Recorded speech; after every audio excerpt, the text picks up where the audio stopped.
చూద్దామండి. ముందుగా నిన్న అంటే మే 12వ తేదీన తిరుమలలో స్వామివారిని మొత్తం 68,760 మంది భక్తులు దర్శనం చేసుకున్నారు.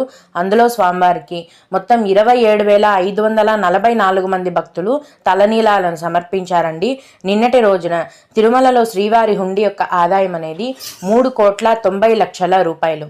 ఈరోజు కూడా ఎటువంటి దర్శనం టికెట్లు లేకుండా నేరుగా భక్తులను ఫ్రీ దర్శనానికి అనుమతిస్తున్నారండి.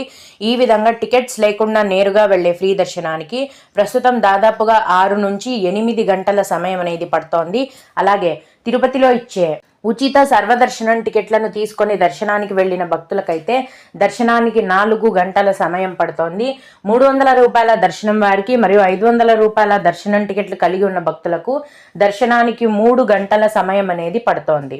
ఈ రోజు కూడా యథావిధిగా చిన్న పిల్లల యొక్క సుపదం ఇన్ఫాంట్ దర్శనం కొనసాగుతోందండి. ఇన్ఫాంట్ దర్శనానికి